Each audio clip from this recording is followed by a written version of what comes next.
Coach Day, and we'll start right here front row. Dave. Ryan, it's such an interesting dynamic with the coaching situation right now. Can you kind of clarify, just like right now that Urban's back, is it your role, is it as simple as you're in charge game days and he's in charge through the week? Can you kind of just break it down for us? Yeah, Coach came back today, and we had a meeting earlier this morning. He's been meeting with some of the players, and so things are back to normal. And obviously he won't be there for game day, but everything else is back to normal. You touched on the up-tempo offense after the game, that it might be a little too fast at times. But if it keeps the defense, if they're extremely uncomfortable, and you guys are maybe a little bit uncomfortable, is that kind of a good trade-off? Does that make any sense? It was really hot.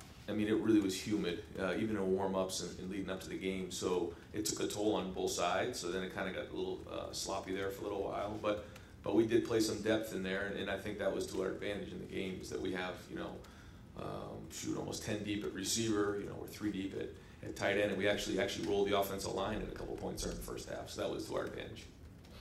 Front row right there, Bill. What was the reaction when Urban came back today? Was it strictly normal, or was there any? No, I mean, a lot of the coaches really hadn't seen him much again, so a lot of embracing, and great to see you back. But when we got back to our meeting, we had our meeting, and it was kind of business as usual. And how was his demeanor? How would you describe him today? Coach is coach, and talked to the staff about moving forward, going to the game. We kind of debriefed on Saturday's game, and so now we're kind of working in game planning today. Far left, Lori. Coach, I've heard more than once that the biggest jump you'll ever see a player make is between their first game and their second. I wonder if you think the same is true of head coaches, and if so, where your biggest area of growth might be as a game day coach from week 1 to week 2. Yeah, I mean, everything was for the first time on Saturday, and so there were a few things there that just made some notes on. A couple things, going from, offense to special teams to defense, like even at the end of the half, being aware of the situation, making sure I was right there in case, we needed timeouts, or communicating with Greg and the guys on special teams. So, yeah, I mean, anytime you do something for a second time, it becomes easier and just more efficient. How this week do you make sure that this isn't the equivalent of Urban writing the first 14 chapters of a book and then leaving you to write the big finish? How do you?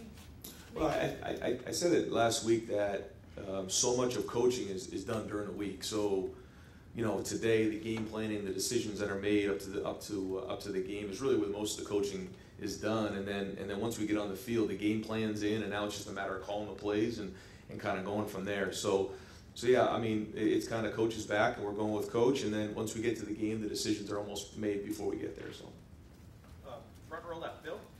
Ryan, I asked you a little bit about the tempo after the game, and I know it changes throughout depending on game situation and score, but coming into the season, was there any desire to want to play faster, at least at the beginning of the game, and is there anything about that suits Dwayne better? Yeah, we talked about playing with tempo. We played with tempo last year as well. I think that our guys are suited for that. What Mick has done with those guys in the summer, getting them in shape, especially the guys up front, they run well, they're athletic, really good.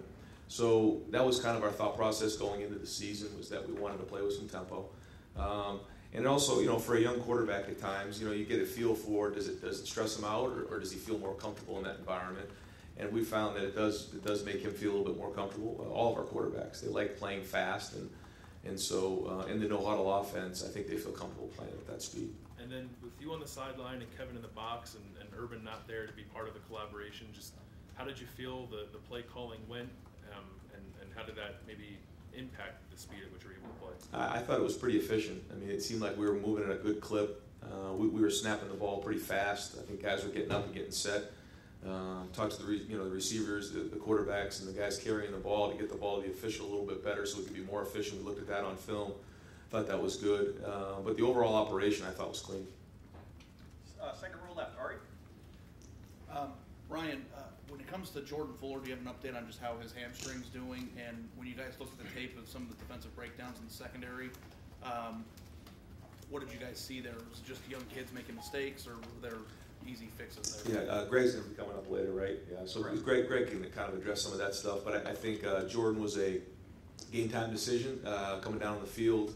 Sean and the guys were working him out to see if he could do it. We felt like it was better to hold him, so we made that decision. And he's getting treatment today and obviously this weekend. So looking forward to getting him in practice this week and going from there. One quick follow-up about offense now. DeMario McCall is somebody that a lot of people are very interested in, and Yeah. I know that he was supposed to be a return man, and he didn't really see the field much.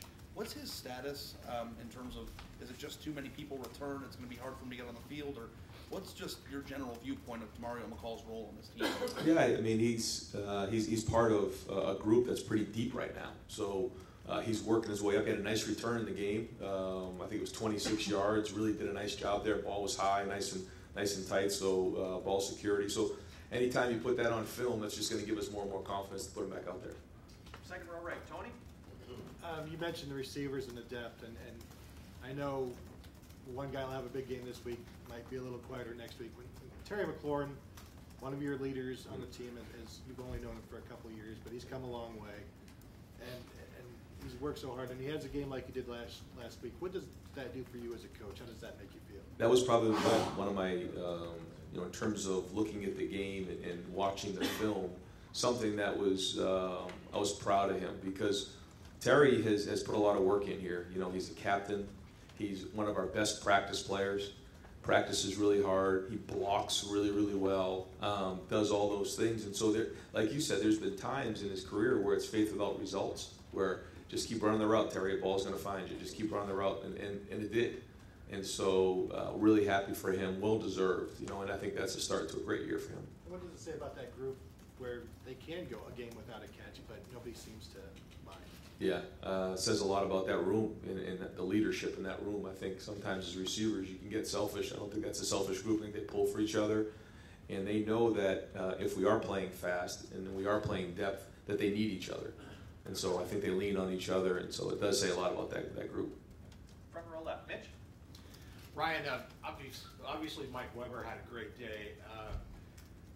Were you happy looking back on it, the way that those guys, Weber and JK, were rotating, and is that what we're likely to see this week? It is. Yeah, kind of like we talked about going in. I keep saying it's a two-headed monster. You got two guys going there that are really, really talented. And sometimes it is the way that the play was blocked. Where we got Mike to the safety a couple of times, but Mike, made those plays count. He made those safeties miss on several occasions, and so he was running downhill. But JK played well as well, and so we'll continue with that kind of rotation. And they need each other. Like we said, same thing when you are playing. I think we had 91 plays to film. I don't know how many of those were penalties, but it was high.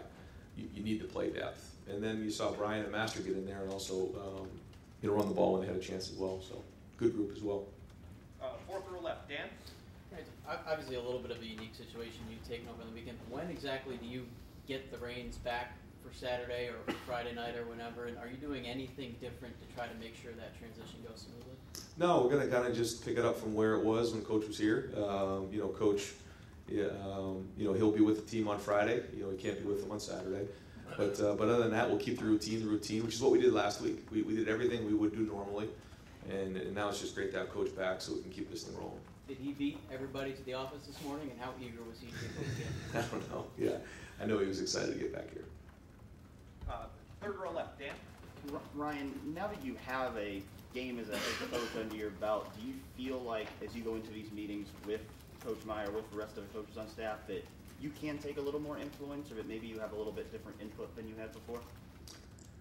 No, I mean, I think it's been a group effort the whole time, and I've referred to these guys and everybody on this staff, like I've said a million times, how unbelievable this coaching staff is, and it's been a group effort all along. So, I don't think I've done anything more than what's required in this situation. So now we have Coach back, kind of keep that going as a group effort as we move forward.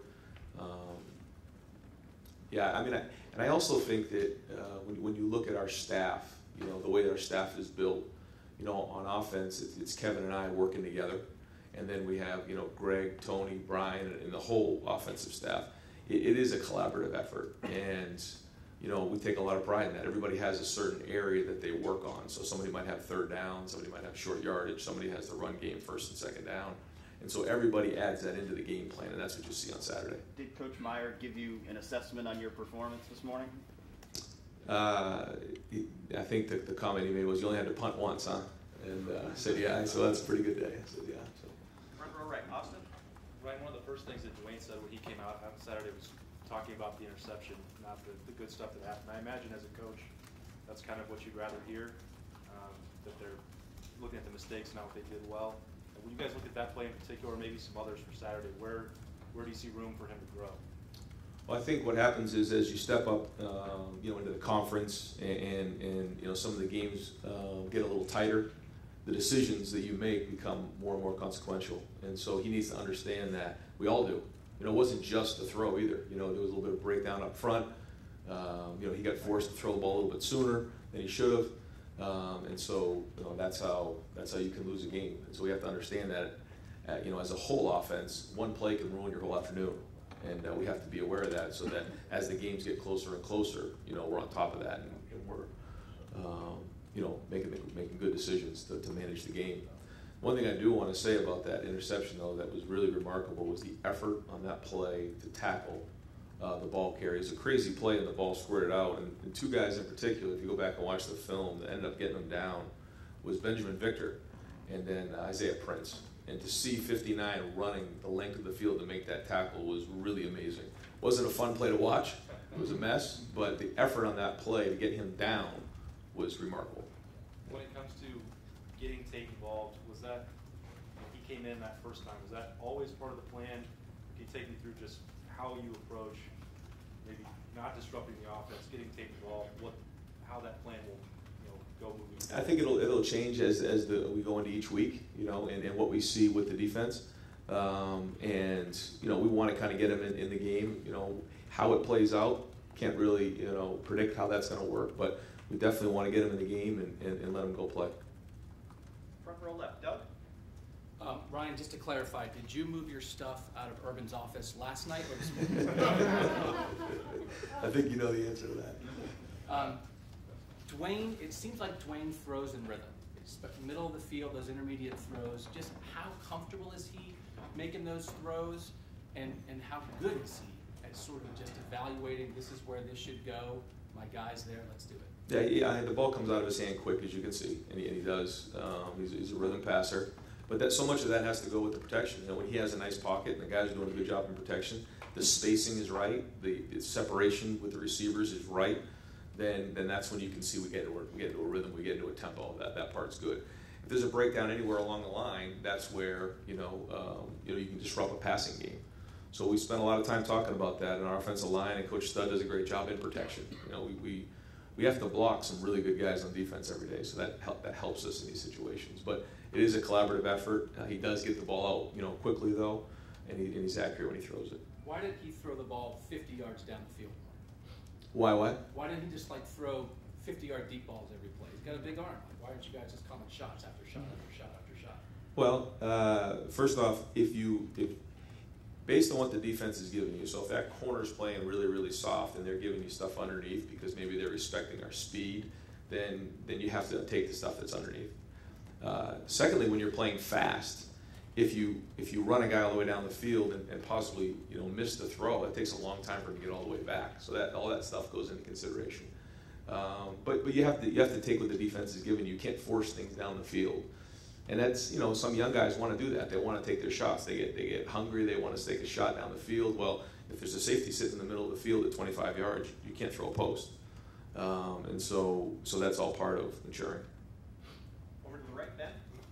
Coach, did Coach Meyer give you any advice on what he thinks you could do better this Saturday? And separately, completely non-sequitur, any reaction to Joe Burrow's first game and some of the outpouring support he got from some of his former teammates? Really happy for Joe. Texted Joe and his parents just to let him know how much I was happy for him to see him out there playing, and really happy for he and his family. And it was great to see him get a win. I did see him, I don't know what happened, but in the scuffle before the game and kind of the mix, which didn't surprise me. He's a competitive guy, and so it was funny seeing him out there. And to your other question, no, there really wasn't much conversation about that with the coach. Front row middle, Tim. Follow up on Bill's question about tempo. I know Saturday you mentioned the 50-50 split for J.K. Mike. How necessary is that to make sure that you don't need to pull one of those guys out for a series because you want to keep that tempo? Because I think it was only one drive when you had the first team in that you switched in between from one back to another. Do you need those guys to go that full drive to have that tempo going? It's a good question. We actually talked about that in meetings. you know, sometimes when you go with a series that there's 4 plays, they're just rolling. You know, we had a couple of those drives. But then if it gets into the, you know, 6, 7, 8, 9 play range, it also depends on what he's involved in. You know, if he just had a run for 10 and he kind of turns around and runs the ball over here for another 10, and now you get to play 4 and 5 and he starts to show fatigue, then that might be a time to get him out. And so we're communicating all that on the headset, talking about when we can take a guy in and take a guy out. Because the other part is when you sub, then the referees will slow you down. When you don't sub, then we can go as fast as they put the ball down, the referee gets out of the way. But if we sub, then they'll slow the game down. So all those decisions come into play during the game. Second start for a quarterback is always interesting because now there's a full amount of game film on him. As a coach and someone who obviously works specifically with quarterbacks, how do you manage that sort of chess match, knowing that now defenses have a little bit more knowledge of Dwayne, and how do you have to mask tendencies and just continue to evolve to make sure they're not keying on anything you guys were doing on Saturday? I think you talk about it. I think that you try to figure out early on what they're doing. Like we were saying going into the game last week, you know, we had to figure out in the first quarter what they were doing. And then also on third down, you know, they'll have something cooked up on third down. So just making the quarterback aware that there may be something new, and if there is, and maybe you know, we weren't prepared for it, and it's something that's catching us off guard. The first time you see it, it can't ruin the game. You know, you check the ball down, maybe we have to punt, we get on the sideline, we make the in-game adjustment and get it fixed. Second row left, Tim. Yeah, Chris Olavi is a guy who is maybe a little bit under the radar in recruiting, but he's clearly made an impression on the staff and some of his teammates. So how has he been able to do that, and what kind of role can he have this year? Yeah, Chris, I was fortunate enough to recruit Chris. I was out recruiting a quarterback out in California, and then they said, you know, we have this great receiver here who didn't play his junior year, and so we watched him play his senior year and really just tore it up the first few games, and we fell in love with him. Comes from a really good family, sport athlete, and we knew right when he got here that he was special. He's got really good speed, great hand-eye coordination, and so his work ethic to go along with that has been excellent. And I think he's got great guys in a room to follow. I mean, when you're sitting right next to Paris Campbell and Johnny Dixon and Terry McLaurin every day watching the way they go about their business, then it gives you a great role model moving forward. So proud of where he is, and I think he's, you know, you'll see him at some point have an impact on the season. Front row right, Tim. Yeah, Ryan, just as you look back on Saturday, what is the biggest thing you learned as a head coach in game? What is that thing that just sticks with you right now that you didn't know 48 hours ago? I don't know if there's one thing. I think that, again, like I was saying before, being aware of everything that's going on. So, like, for instance, if we're trying to make an adjustment on offense and maybe the defense needs a timeout, you know, the coach has to call the timeout. So being available to have communication with special teams, being available to have communication with the defense. Are we looking to go after a punt? Are we not looking to go after a punt? Are we going to return it? Those type of things while we're trying to make adjustments on the sideline with the offensive line, running backs, quarterbacks, and such. So I think that whole thing was probably the biggest thing that kind of caught me a little bit. And, you know, so you learn from it. We'll be better this weekend. What did you see? Did you see anything that told you Oregon State was respecting the passing game more than maybe other defenses previously, or in different ways, meaning with Dwayne back there, you know, with a better gun, for want of another term, than JT had? I mean, no. Did you see anything that was like? I know you're asking. Yeah, you're saying that, you know, was it softer coverage or you know, the box less loaded? No, didn't see that. Now we did come out, you know, early and throw the ball a little bit, so I think that may have affected it. But you know, then you got to still deal with Mike and you got to deal with JK. So it was soft. You know, the corners were soft. There wasn't as much challenge on the line of scrimmage. Then that may also be the respect for our receivers. But we didn't see anything there that you know, caught us as unusual. And God forbid something happened to it, Dwayne or Tate. Who's your third quarterback now? Well, we have 3 guys there. Matt Baldwin is you know, this week will be start doing some more. So you know, we'll see how he does this week. He's getting closer. Chris Chugnoff is a graduate transfer, just kind of showed up. He's kind of like a guy who got signed off of waivers, and he's here. But he just got here, so he's learning the offense, and so we'll see how he does this week. And then Corey Curtis was our third string quarterback in preseason camp.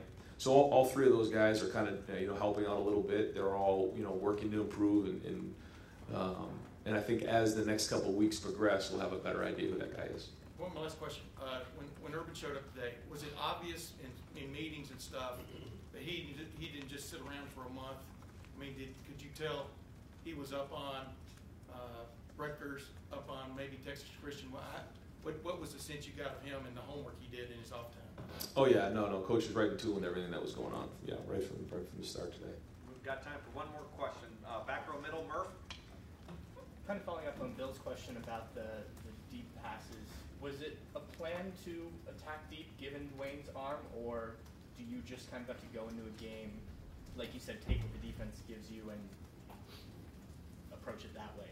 Yeah, I mean, like we said, we want to challenge people horizontally. So, like, some of the bubble passes that we got out to Paris, and then, some of the speed sweep that you saw him kind of going sideways, that was kind of our way to stretch it horizontally. And then we want to stretch it vertically, and that's with the shots down the field. But again, if they're playing soft, then you can't force it. You can't force the action. You got to keep us in rhythm. And when you're playing fast, if you play in rhythm and guys are softer and you take the underneath stuff, we called some plays that in certain coverages would dictate throwing a post or a seam or down the field. But because the coverage was softer, you saw us come underneath and get some completions. And just because we haven't seen it, how have you liked Dwayne's deep ball throwing in terms of, I know you guys track the completions and whatnot, and that's been a big thing. How has he done with that? He's been good. Yeah, he's been good. Yeah, in practice, and we work on it a lot. The receivers do a good job of tracking it. So, we'll see the more we do that in the games, then we'll kind of see where it's at. Coach, thank you very much.